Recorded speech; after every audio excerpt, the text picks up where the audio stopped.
Un día antes de Navidad, la esposa de mi hijo tiró un bote de basura al suelo y dijo: «Limpia todo esto ahora mismo, sirvienta arrugada». No reaccioné, solo ajusté mi abrigo y me fui. Un día después, cambié las cerraduras de la casa, y cuando ella regresó del trabajo y golpeaba sin parar la puerta, anuncié: «Buena suerte encontrando otro lugar donde vivir. Me alegra tenerte aquí. Sigue mi historia hasta el final y comenta desde qué ciudad me estás viendo. Así podré ver hasta dónde ha llegado mi historia. Me llamo Graciela y tengo 68 años. Durante 43 años fui la esposa de Roberto, un hombre trabajador que nos dejó esta casa como nuestro hogar para siempre. Nunca pensé que a mi edad tendría que defender mi propio techo de la mujer que se supone debería respetarme como la madre de su esposo. Era 23 de diciembre, un día antes de Navidad. El aroma de los tamales que había estado preparando desde las 5 de la mañana llenaba toda la cocina. Mis manos, arrugadas por los años pero aún firmes, habían amasado la masa con el mismo cariño de siempre. Esta tradición familiar venía de mi madre y de la madre de mi madre. Cada diciembre, sin falta, preparaba tamales para toda la familia. Daniel, mi único hijo, había llegado temprano con Paola, su esposa de 3 años. Desde el momento en que pusieron un pie en la sala, pude sentir esa tensión familiar que ya conocía muy bien. Paola caminaba por mi casa como si fuera la dueña, moviendo cojines, reorganizando las decoraciones navideñas que yo había colocado con tanto cuidado. «Mamá, ¿necesitas ayuda con algo?», me preguntó Daniel, pero antes de que pudiera responder, Paola lo tomó del brazo. «Cariño, tu madre ya está acostumbrada a hacer todo sola. Mejor siéntate y descansa», le dijo con esa sonrisa falsa que siempre usaba cuando quería parecer considerada delante de él. Yo solo asentí y seguí trabajando. A los 68 años había aprendido a elegir mis batallas, pero cada comentario de Paola se acumulaba en mi pecho como pequeñas piedras que hacían más pesado mi corazón. Durante la tarde, mientras Daniel salió a comprar algunas cosas de último momento, Paola se quedó conmigo en la cocina. Se sentó en la mesa, pintándose las uñas de rojo brillante, ignorando completamente que yo estaba limpiando a su alrededor. «Graciela», me dijo sin levantar la vista de sus uñas, «¿no crees que ya es hora de que consideres mudarte a un lugar más apropiado para tu edad?» Me detuve un momento, con el trapo húmedo en las manos. «¿Apropiado? Esta es mi casa, Paola, la casa que construimos Roberto y yo». Ella soltó una risita. «Ay, pero es que mantenerte aquí sola es una responsabilidad muy grande para Daniel. Él se preocupa mucho por ti. Y además, esta casa es demasiado grande para una persona sola». Sus palabras me dolieron más de lo que quise admitir. Era cierto que desde que Roberto murió hace 5 años, la casa se sentía más grande, más silenciosa. Pero era mi hogar. Cada rincón tenía recuerdos, cada objeto tenía una historia. Los muebles que habíamos comprado juntos, las fotografías de nuestros viajes, el jardín que Roberto había plantado con sus propias manos. Cuando Daniel regresó, Paola inmediatamente cambió su actitud. Se volvió dulce y atenta, preguntándome si necesitaba que lavara los platos o si quería que pusiera la mesa. Mi hijo no podía ver lo que yo veía, no podía escuchar el tono que usaba cuando él no estaba presente. La cena transcurrió en relativa calma. Hablamos de los planes para el día siguiente, de los regalos, de los primos que vendrían a visitarnos. Pero yo podía sentir la mirada de Paola estudiándome, evaluándome, como si fuera un problema que necesitaba ser resuelto. Después de cenar, mientras Daniel fue al baño, empecé a recoger los platos. Se me resbaló uno de las manos, un plato que Roberto me había regalado en nuestro 10º aniversario. El ruido al romperse contra el suelo me estremeció, no solo por el plato, sino por lo que representaba. Paola se levantó inmediatamente, pero no para consolarme o ayudarme. Tomó el bote de basura y lo volcó completamente en el suelo de la cocina, esparciendo desperdicios, cáscaras de verduras, servilletas sucias y restos de comida por todas partes. «Limpia todo esto ahora mismo, sirvienta arrugada», me gritó, su voz llena de desprecio. «Y ten más cuidado la próxima vez. No todos podemos estar rompiendo cosas que no nos pertenecen». Me quedé inmóvil por un momento, mirando el desastre en mi propia cocina. Las palabras «sirvienta arrugada» resonaban en mis oídos como una bofetada. En 68 años de vida, nadie, absolutamente nadie, me había hablado así en mi propia casa. No dije nada, no grité, no lloré, no me defendí. Simplemente me quité el delantal, lo doblé con cuidado y lo puse sobre la mesa. Tomé mi abrigo del perchero y caminé hacia la puerta. ¿A dónde vas? Escuché que Paola me preguntaba, pero su voz ya no tenía el veneno de antes. Sonaba, preocupada. No respondí. Salí de mi casa y caminé hacia mi auto. Mis manos temblaban ligeramente mientras buscaba las llaves en mi bolso, pero no era de miedo. Era algo diferente, algo que no había sentido en mucho tiempo. Era determinación. Esa noche no regresé a casa. Me quedé en un pequeño hotel cerca del centro de la ciudad. No dormí mucho. En la oscuridad de esa habitación extraña, tomé una decisión que cambiaría todo para siempre. La mañana del 24 de diciembre, desperté en esa habitación de hotel con una claridad que no había sentido en años. Mientras me vestía frente al espejo, vi a una mujer que ya no estaba dispuesta a ser humillada en su propia casa. Las palabras de Paola habían sido la gota que derramó el vaso, pero la verdad era que mi decisión venía gestándose desde hacía meses. A las 8 de la mañana llamé a Miguel, el cerrajero que había usado cuando Roberto perdió sus llaves el año antes de morir. Su voz sonaba sorprendida cuando le expliqué lo que necesitaba. «Señora Graciela, ¿está segura? Es día de Nochebuena. Precisamente por eso necesito que sea hoy, Miguel. ¿Puede venir?» 2 horas después, Miguel estaba en mi puerta cambiando todas las cerraduras de la casa. La principal, la de la cocina que daba al patio, la del garaje.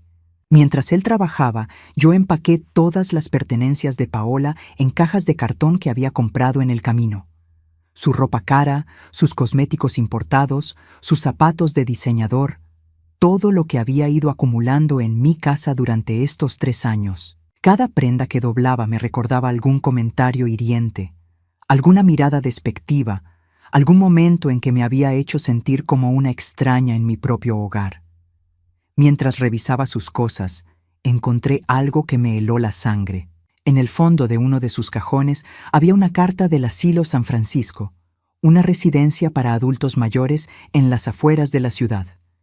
Era una cotización detallada de sus servicios, con una nota manuscrita que decía: «Para Graciela Herrera, aproximadamente en marzo del próximo año». Mi corazón se aceleró. Paola había estado investigando asilos para mí, sin mi conocimiento, sin mi consentimiento. La fecha de la cotización era de apenas 2 semanas atrás. Se me cortó la respiración cuando vi el precio: $1,200 mensuales. Dinero que, obviamente, esperaba que saliera de la venta de mi casa. Pero eso no era todo. Había más documentos. Una evaluación inmobiliaria de mi propiedad, fechada el mismo día que la cotización del asilo. El valor estimado era de $350,000. Todo empezaba a tener sentido. Paola no solo quería deshacerse de mí, tenía un plan financiero completo. Guardé todos esos documentos en mi bolso. Eran la evidencia de algo que había estado sintiendo, pero no podía comprobar. Paola no me odiaba solo porque sí. Me veía como un obstáculo entre ella y lo que consideraba suyo por derecho. Miguel terminó su trabajo al mediodía. «Aquí tiene las llaves nuevas, señora Graciela. Son 3 copias de cada una». Le pagué $500 en efectivo, agregando una propina generosa por trabajar en día feriado.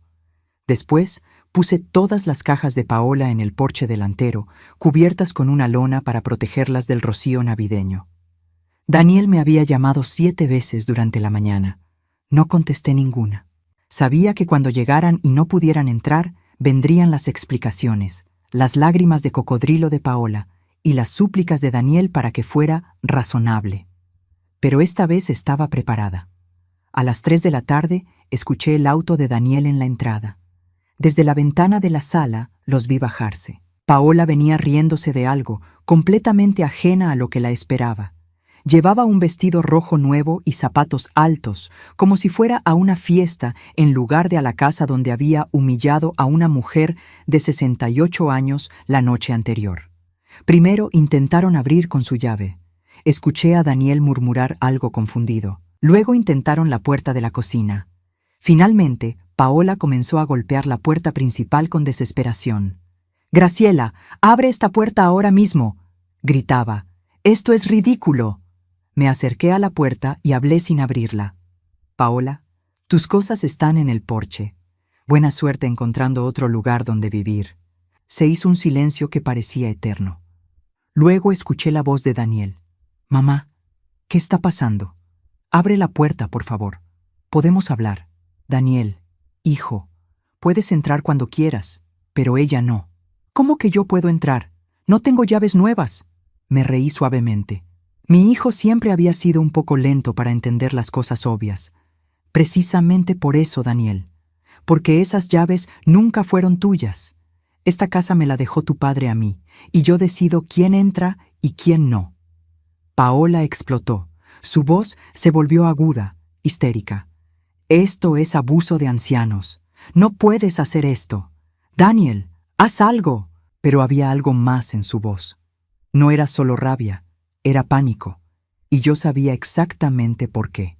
«Paola», dije con voz tranquila, «creo que hay algunas cosas que Daniel necesita saber sobre ti, sobre tus planes para mí, sobre lo que has estado haciendo a mis espaldas». El silencio que siguió fue diferente. Era el silencio del miedo. «No sé de qué hablas, vieja loca», murmuró, pero su voz temblaba. Daniel golpeó la puerta más fuerte. «¡Mamá! Esto no se arregla así. ¡Abre la puerta!». «Hijo, si quieres escuchar lo que tengo que decirte sobre tu esposa, puedes ir al Café Luna que está en la esquina. Te veo ahí en 1 hora, solo tú». Escuché sus voces discutiendo en el porche. Paola insistía en que yo había perdido la razón, que esto era solo el comienzo de algo peor. Daniel sonaba confundido, dividido entre la lealtad a su esposa y la preocupación por su madre. Finalmente escuché sus pasos alejándose. Desde la ventana los vi cargando las cajas en el auto. Paola lloraba, pero no eran lágrimas de tristeza, eran lágrimas de rabia, de alguien cuyo plan había sido descubierto. Cuando su auto desapareció por la calle, me senté en el sillón favorito de Roberto y por primera vez en mucho tiempo me sentí verdaderamente en casa. Pero sabía que esto no había terminado. Lo que había encontrado en el cajón de Paola era solo la punta del iceberg. 1 hora después, estaba sentada en el Café Luna, esperando a Daniel. Había traído conmigo una carpeta con todos los documentos que había encontrado en el cajón de Paola, pero eso no era todo lo que tenía que contarle a mi hijo. La verdad era mucho más dolorosa y había estado esperando el momento correcto para revelarla. Daniel llegó puntual, como siempre. Se veía cansado y confundido. Sus ojos, que siempre me recordaban a los de Roberto, mostraban una mezcla de preocupación y frustración. «Mamá, esto no puede seguir así», me dijo antes incluso de sentarse. «Paola está devastada. Dice que has estado actuando extraño últimamente, que a veces olvidas cosas». Ahí estaba, la semilla que Paola había estado plantando cuidadosamente en la mente de mi hijo. Me quedé callada un momento, dejando que las palabras flotaran entre nosotros. «¿Extraño cómo, Daniel?». Él se removió incómodo en su silla. «Bueno, el mes pasado olvidaste nuestra cena del domingo. Y la semana antepasada no pudiste encontrar el anillo de compromiso de la abuela María». Mi corazón se aceleró. El anillo de compromiso de la abuela María, una pieza de 1920 con un diamante pequeño pero perfecto, había sido el tesoro de nuestra familia durante 4 generaciones. Yo se lo había prometido a Daniel para cuando encontrara a la mujer correcta, pero cuando se casó con Paola, algo en mi interior me dijo que esperara. «Daniel, hijo, necesito preguntarte algo y quiero que seas completamente honesto conmigo. ¿Cuándo fue la última vez que viste el anillo de la abuela María?». Él frunció el ceño. «No sé, hace unos meses tal vez». «¿Por qué?». Saqué mi teléfono y abrí una aplicación que mi vecina Carmen, una mujer de mi edad mucho más moderna que yo, me había enseñado a usar. Era una página de ventas en línea donde la gente vendía artículos usados. «Porque lo encontré aquí», le dije mostrándole la pantalla. En la imagen se veía claramente el anillo de la abuela María, con su delicado grabado de flores y el pequeño diamante que brillaba igual que el día que mi suegra me lo entregó. El precio, $2,500. El vendedor se identificaba como Paola Chic y la descripción decía: anillo vintage de herencia familiar, excelente estado, venta urgente. Daniel se quedó mudo, con los ojos fijos en la pantalla. «Esto no puede ser cierto», murmuró. «Debe ser una coincidencia.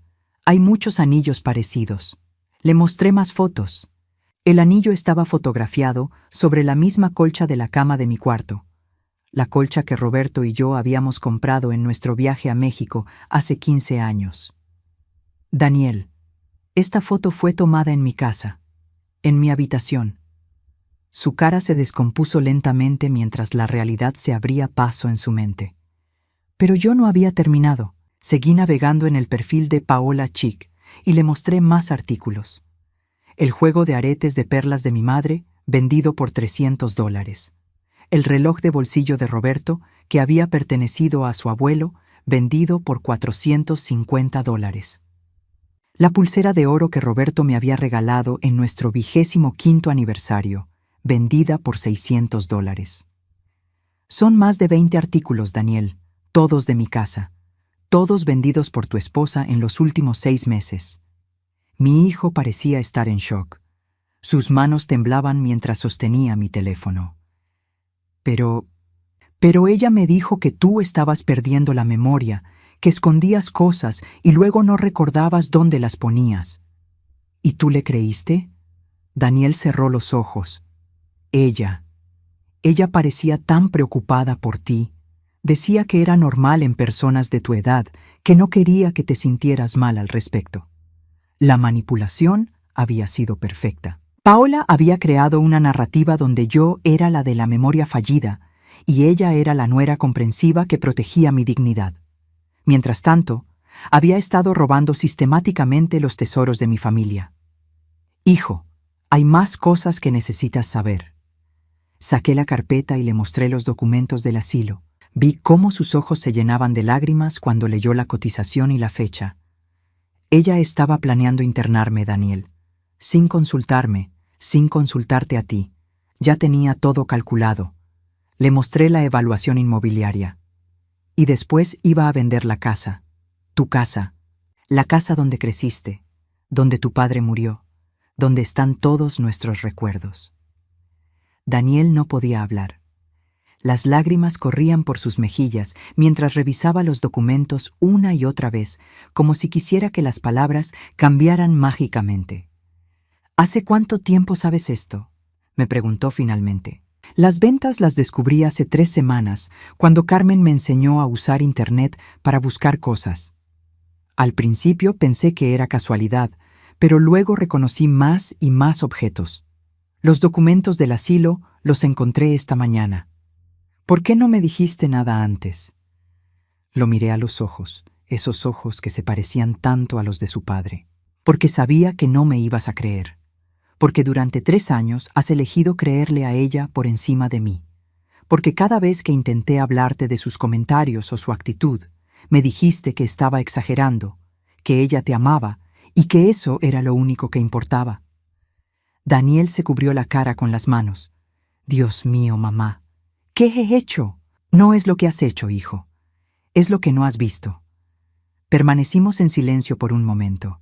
El café se había llenado de familias celebrando Nochebuena, riéndose, compartiendo. Todo lo que nosotros deberíamos haber estado haciendo. «¿Qué vamos a hacer ahora, Mo?», me preguntó. «Ahora tú tienes que decidir qué es más importante para ti. La mujer que te ha estado mintiendo durante meses o la madre que te dio la vida y nunca te haría daño». Daniel levantó la vista. En sus ojos vi algo que no había visto en mucho tiempo: respeto hacia mí. «Pero antes de que decidas», le dije, guardando los documentos en la carpeta, «hay algo más que necesitas saber sobre tu esposa. Algo que descubrí ayer y que va a cambiarlo todo». Daniel me miró con una mezcla de miedo y anticipación. Ya había sido suficiente revelación por un día, pero yo sabía que tenía que contarle todo. No podía dejar las cosas a medias. «Ayer», Después de encontrar los documentos del asilo, decidí revisar más a fondo las cosas de Paola. Encontré algo escondido en el fondo de su armario. Saqué de mi bolso una pequeña caja de zapatos que había traído conmigo. Adentro había una libreta de notas manuscritas y varios documentos doblados. «Esta es la letra de Paola, ¿verdad?», le pregunté, mostrándole la libreta. Daniel asintió, reconociendo inmediatamente la caligrafía de su esposa. «Lee esto», le dije, abriendo la libreta en una página específica que había marcado con un papel. Daniel comenzó a leer en voz baja, pero conforme avanzaba, su voz se hacía más débil hasta convertirse en un susurro. 15 de noviembre. Daniel sigue sin sospechar nada. La vieja está cada vez más aislada. He logrado que dude de su propia memoria con lo de las joyas. Estrategia funcionando perfectamente. Hizo una pausa y me miró. «Mamá, esto no puede ser real». Sigue leyendo. 22 de noviembre. Vendí los aretes de perlas hoy. $300 más para el fondo. Daniel ni siquiera preguntó por qué su madre no los usaba últimamente. Es increíble lo fácil que es manipular a un hombre cuando cree que amas a su familia. La voz de Daniel se quebró. Sus manos temblaban mientras sostenía la libreta. 5 de diciembre. La evaluación de la casa salió mejor de lo que esperaba. $350,000. Después de pagar el asilo por 3 años, todavía quedarían más de $200,000. Suficiente para el divorcio y empezar de nuevo. Daniel nunca verá venir lo que se aproxima. Daniel cerró la libreta de golpe. «No puedo leer más». «Pero tienes que hacerlo, porque hay una entrada del 20 de diciembre, hace solo 4 días». Con manos temblorosas, Daniel buscó la fecha. Su rostro se puso completamente pálido cuando leyó las palabras. 20 de diciembre. Todo está saliendo perfecto. He conseguido que Daniel piense que su madre está perdiendo la cordura. Mañana voy a provocar una escena que lo convenza definitivamente de que ella es un peligro para sí misma. Una vez que esté internada, tendré poder legal sobre sus decisiones médicas. El resto será fácil. Daniel dejó caer la libreta sobre la mesa. Ella planeó todo lo que pasó anoche. Cada palabra, cada gesto, incluso lo de llamarme sirvienta arrugada. Todo estaba calculado para que tú pensaras que yo había perdido la razón. Mi hijo se cubrió la cara con las manos. Podía ver cómo toda su realidad se desmoronaba. El hombre que había creído estar casado con una mujer amorosa acababa de descubrir que había estado viviendo con una extraña. ¿Hay más?, me preguntó sin levantar la vista. Sí, los documentos. Le mostré los papeles que había encontrado junto con la libreta. Era correspondencia con un abogado especializado en derecho de ancianos, cotizaciones de diferentes asilos y, lo más perturbador de todo, un borrador de una carta dirigida a los servicios de protección para adultos mayores, reportándome como una persona en riesgo que necesitaba intervención inmediata. Ella iba a denunciarme como una anciana abandonada y en peligro. Después de robarme, después de planear internarme, iba a hacer que las autoridades creyeran que tú me estabas descuidando. Daniel levantó la vista. Sus ojos estaban rojos, pero ya no solo de tristeza. Había algo más ahí. Era ira. ¿Dónde está ahora? No lo sé. Después de que los vi marcharse de la casa, no he sabido nada. En ese momento, el teléfono de Daniel comenzó a sonar. Era Paola. Mi hijo miró la pantalla por un momento. Luego me miró a mí. «Contesta», le dije, «pero ponlo en altavoz». Daniel deslizó el dedo para responder. «Daniel, gracias a Dios. ¿Dónde estás? Tu madre me echó de la casa. Creo que está teniendo un episodio. Necesitamos llamar a alguien, a un doctor, a los servicios sociales». La voz de Paola sonaba perfectamente ensayada, preocupada, pero no histérica, amorosa, pero firme. Era una actuación magistral. «Paola», dijo Daniel con voz controlada, «necesito preguntarte algo». «Claro, amor, lo que sea. Pero primero tenemos que hacer algo sobre tu madre. No puede seguir viviendo sola si va a tener estos arranques». «¿Dónde está el anillo de compromiso de mi abuela?». Se hizo un silencio largo del otro lado de la línea. «¿Qué anillo? Cariño, tu madre esconde las cosas y luego no recuerda dónde las puso. Ya te había dicho. Paola, sé que lo vendiste. Lo vi en internet. Otro silencio, pero este era diferente. Era el silencio de alguien que había sido descubierto. Daniel, no sé de qué estás hablando.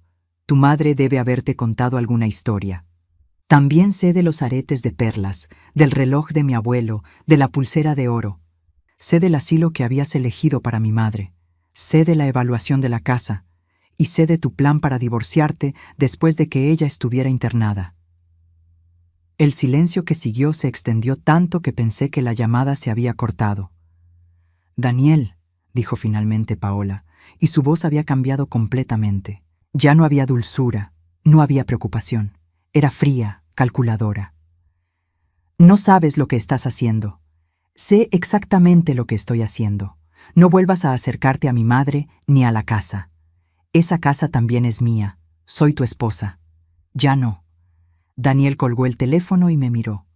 Por primera vez en 3 años, vi a mi hijo realmente verme. No como un problema a resolver, no como una responsabilidad que manejar, sino como su madre que había estado tratando de protegerlo todo este tiempo. Mamá, lo siento mucho, lo siento tanto. No tienes que disculparte conmigo, hijo. Solo tenemos que decidir qué vamos a hacer ahora. Los días siguientes después de Navidad fueron extrañamente pacíficos. Daniel había decidido quedarse conmigo en la casa mientras procesaba todo lo que había descubierto sobre Paola. Durante esos días, mi hijo parecía estar redescubriendo a la madre que había dejado de ver hace 3 años. Cocinábamos juntos como cuando era pequeño, hablábamos de Roberto y de los recuerdos familiares que Paola había tratado de borrar. Daniel me ayudó a hacer una lista de todos los objetos que habían sido vendidos, para ver si era posible recuperar algunos. El total de lo robado ascendía a más de $8,000 en objetos de valor sentimental incalculable. Mamá, me dijo una tarde mientras tomábamos café en la cocina, ¿cómo pudiste soportar todo esto durante tanto tiempo sin decirme nada? Porque eres mi hijo y te amo. Porque quería que fueras feliz, aunque esa felicidad me costara la mía. Él tomó mi mano. Nunca más. Te prometo que nunca más voy a dudar de ti. Pero el 30 de diciembre, nuestra tranquilidad se quebró. Daniel había salido a comprar comida para la cena de Año Nuevo cuando sonó el timbre. A través de la ventana vi un auto de policía estacionado frente a mi casa. Abrí la puerta y me encontré con 2 oficiales, una mujer joven y un hombre mayor, ambos con expresiones serias. ¿Señora Graciela Herrera?, preguntó la oficial. Sí, soy yo. Hemos recibido un reporte de bienestar. Su nuera, Paola Herrera, está preocupada por su seguridad y bienestar. Dice que ha estado actuando de manera errática y que puede ser un peligro para sí misma. Mi corazón se detuvo. Paola había jugado su última carta, exactamente como había planeado en su libreta. Oficiales, mi nuera ya no vive aquí. Fue expulsada de mi casa por robarme. La oficial intercambió una mirada con su compañero. Señora, necesitamos hacerle algunas preguntas. ¿Podemos pasar? Los dejé entrar, manteniendo la calma aunque por dentro sentía pánico. Sabía que cualquier cosa que dijera podía ser malinterpretada. Su nuera dice que usted cambió las cerraduras de la casa sin razón aparente, que ha estado escondiendo objetos valiosos y acusándola de robarlos, y que ayer amenazó con hacerse daño. Eso es completamente falso. También dice que su hijo está siendo manipulado por usted, que lo está obligando a elegir entre ustedes 2. Respiré profundo. Oficiales, tengo documentos que comprueban que mi nuera había estado robándome sistemáticamente y planeando internarme en un asilo contra mi voluntad. El oficial mayor frunció el ceño. ¿Puede mostrarnos esos documentos? Fui por la carpeta que ahora mantenía siempre cerca. Les mostré las capturas de pantalla de las ventas online, la libreta manuscrita de Paola, los documentos del asilo. Los oficiales revisaron todo cuidadosamente. La oficial más joven parecía cada vez más seria conforme leía. Señora Herrera, estos documentos parecen indicar que usted ha sido víctima de abuso financiero por parte de un familiar. Exactamente. Pero su nuera insiste en que todo esto son delirios, que usted está confundida y necesita ayuda médica inmediata. En ese momento escuché el auto de Daniel en la entrada. Nunca había estado tan aliviada de escuchar ese sonido. Daniel entró cargando bolsas del supermercado y se detuvo al ver a los policías. «¿Qué está pasando?» «¿Usted es Daniel Herrera?», preguntó el oficial mayor. «Sí». Su esposa presentó un reporte de bienestar por su madre. Dice que está preocupada por su estado mental. Daniel dejó las bolsas en el suelo. «Mi esposa ya no vive aquí. Descubrí que había estado robando a mi madre y planeando internarla para quedarse con su dinero». «¿Puede confirmar la autenticidad de estos documentos?», preguntó la oficial, mostrándole la libreta de Paola. Daniel asintió. «Esa es la letra de Paola. Encontramos esto hace una semana, junto con evidencia de que había vendido más de $8,000 en objetos familiares sin permiso». Los oficiales se miraron entre ellos. «Señor Herrera, ¿su madre ha mostrado algún signo de deterioro mental o comportamiento errático?» «Mi madre está perfectamente bien. Fue mi esposa quien me manipuló para hacerme creer lo contrario». La oficial cerró su libreta. «Señora Herrera, parece que usted ha sido víctima de abuso financiero y emocional. ¿Quiere presentar cargos formales?».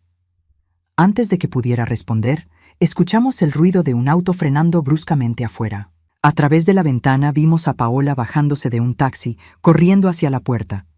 «¡Oficiales!», gritó antes de entrar. «¡Gracias por venir tan rápido!». Paola irrumpió en la sala, con los ojos rojos como si hubiera estado llorando. Su actuación era perfecta. «Esta mujer está enferma», dijo señalándome. «Ha estado teniendo episodios paranoides. Daniel, cariño, sé que es difícil aceptarlo, pero tu madre necesita ayuda profesional». Daniel la miró con una expresión que nunca le había visto antes. Era desprecio puro. «Paola, ya basta». «Daniel, por favor, sé que ella te ha llenado la cabeza de mentiras sobre mí, pero tienes que pensar racionalmente». «¿Mentiras?». Daniel tomó la libreta de la mesa. «¿Estos son mentiras? ¿Tu propia letra documentando cómo planeabas robar a mi madre y abandonarme?». La cara de Paola cambió instantáneamente. El color se drenó de sus mejillas cuando vio la libreta. Eso es privado. No tenían derecho a leerlo. «Era privado cuando estaba en mi casa, robando a mi madre», dijo Daniel. La oficial se acercó a Paola. «Señora, necesitamos hacerle algunas preguntas sobre las acusaciones de abuso financiero». Paola miró alrededor de la habitación, dándose cuenta de que su plan había fracasado completamente.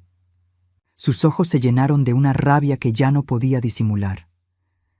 «Esto no se va a quedar así», me dijo con voz venenosa. «No van a salirse con la suya».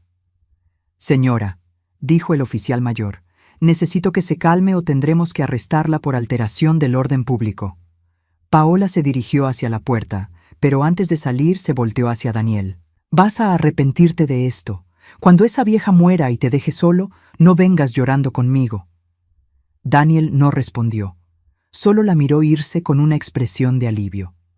Los oficiales tomaron mi declaración formal y se fueron con copias de todos los documentos. Me dijeron que el fiscal de distrito estaría en contacto para proceder con los cargos. Esa noche, Daniel y yo cenamos en silencio. Sabíamos que Paola no se rendiría tan fácilmente, pero por primera vez en años sentí que mi hijo y yo estábamos del mismo lado. 3 meses habían pasado desde la Nochebuena que cambió todo.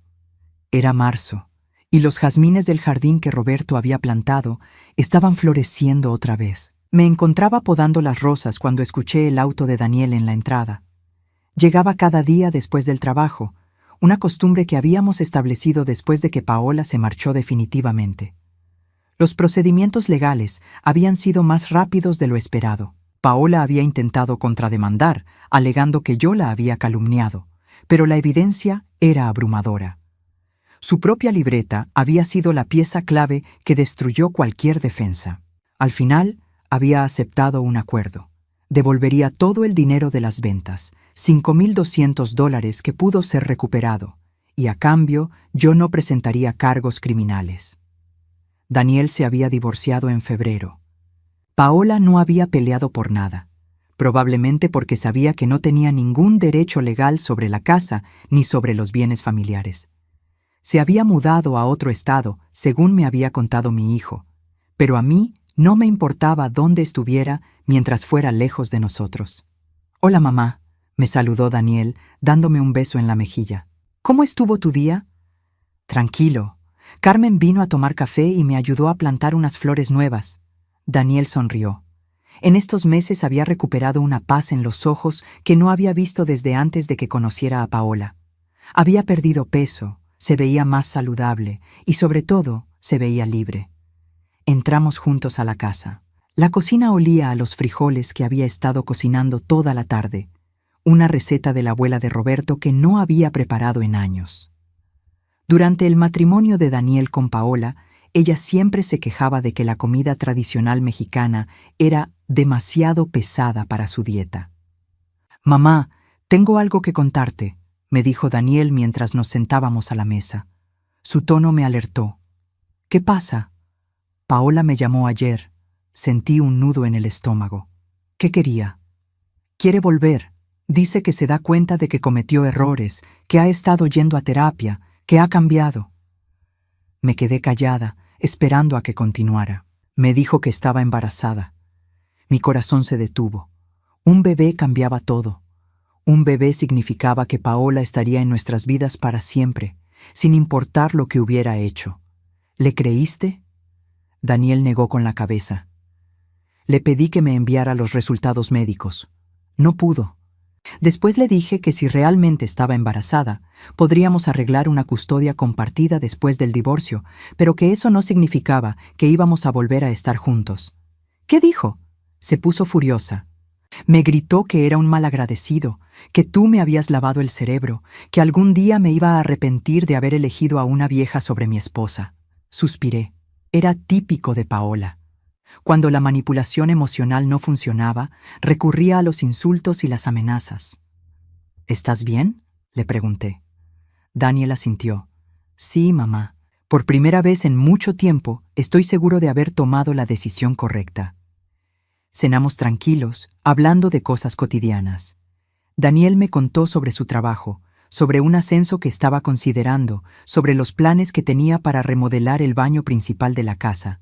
Eran conversaciones simples, normales, pero después de años de tensión constante, esa normalidad se sentía como un lujo. Después de cenar, Daniel se fue a su apartamento. Había decidido mudarse a un lugar propio después del divorcio, pero mantenía su cuarto en mi casa para cuando quisiera quedarse. Era un arreglo que funcionaba para ambos. Me quedé sola en la sala, viendo las fotografías familiares que había vuelto a poner en su lugar. Paola había insistido en que las guardáramos para darle a la casa un look más moderno, pero ahora entendía que simplemente quería borrar la historia de nuestra familia. Tomé la fotografía de mi boda con Roberto. Habíamos sido tan jóvenes, tan llenos de sueños. Él había muerto sin saber lo que Paola le estaba haciendo a su familia, pero de alguna manera sentía que había estado conmigo durante estos meses difíciles, dándome la fuerza para defender lo que habíamos construido juntos. El teléfono sonó, interrumpiendo mis pensamientos. Era un número que no reconocía. «¿Diga?» «Graciela, soy yo». La voz de Paola me heló la sangre. No había hablado con ella desde el día que llegó con la policía. «No tengo nada que hablar contigo». «Espera, no cuelgues. Solo quiero que sepas que esto no se va a quedar así. Paola, el caso está cerrado. Tienes que seguir adelante con tu vida. Mi vida se destruyó por tu culpa. Daniel era todo lo que tenía. Daniel nunca fue tuyo para empezar. Tú misma lo escribiste en tu libreta. Solo era parte de tu plan». Se hizo un silencio largo. «Eres una vieja amargada que no pudo soportar que su hijo fuera feliz. Si eso te ayuda a dormir por las noches, puedes creerlo. Algún día Daniel va a darse cuenta de que cometió un error. Y cuando eso pase, no me va a encontrar esperándolo. Esperemos que tengas razón, por su bien». Colgué el teléfono y lo apagué. No me importaba si volvía a llamar.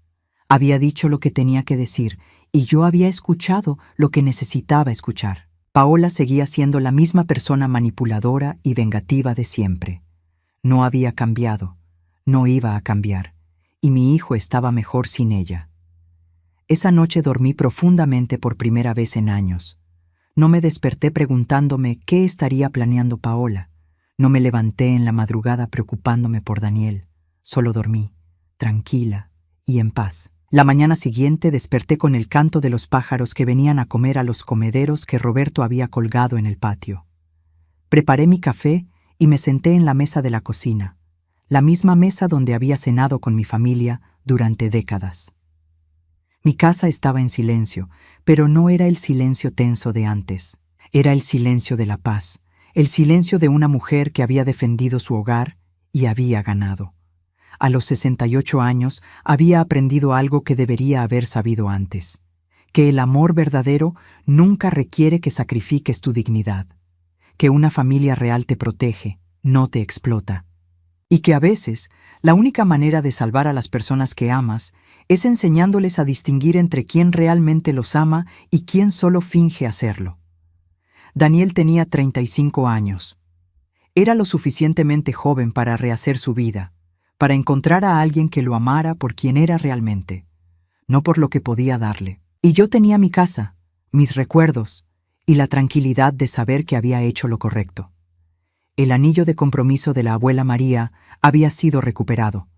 Estaba guardado en mi caja fuerte, esperando el día en que Daniel encontrara a la mujer correcta. Alguien que viera ese anillo como lo que era, un símbolo de amor duradero, no como una oportunidad de negocio. Por ahora, eso podía esperar.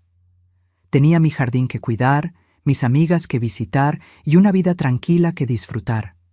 Había ganado algo más valioso que cualquier venganza. Había recuperado mi paz y la relación con mi hijo. Y eso era más de lo que Paola nunca podría quitarme.